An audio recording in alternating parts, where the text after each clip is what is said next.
women's empowerment is definitely important because this spurs everything from the economy to social factors and even in the communities. It's definitely given me an extra motivation. I've never been selected for such an amazing competition. Empowering women in these places is really giving them something like a lifeline to build their confidence.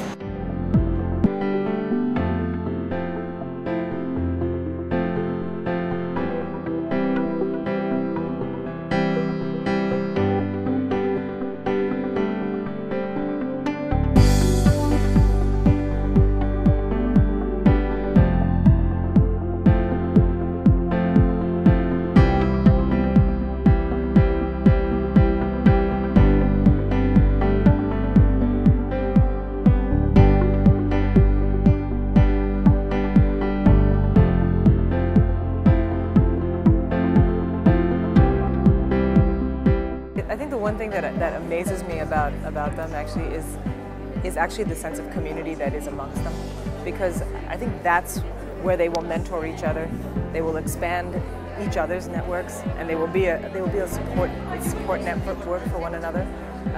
And I think that doing social change work is something that is easy to become very disheartened doing, but having people who believe in you, having people who will cheer you on, that's one of the most tremendous things to keep you going. It's the power of the individual, and it doesn't really matter how old you are in terms of what you can accomplish.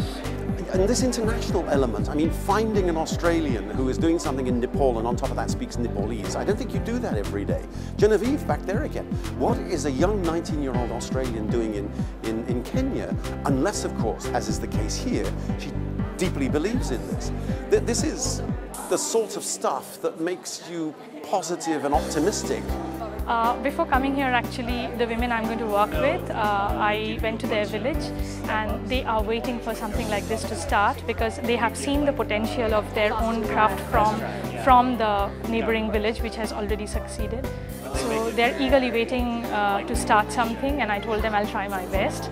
So the moment I get back, I'm going to go back to them and tell them that here I am and we are starting the project. I think the more time you spend in less developed nations, the more you'll see that equality and women's empowerment can make such a big difference for everyday lives of families, not just women but families. I'm hoping that more people will look at social enterprise as the model to support the poor in the world. We've tried different types of models in our country or even in the world, and it seems that social enterprise is the most sustainable way to actually get the poor out of poverty. So I'm hoping that through this contest and this competition, more people will be inspired to set up social enterprises.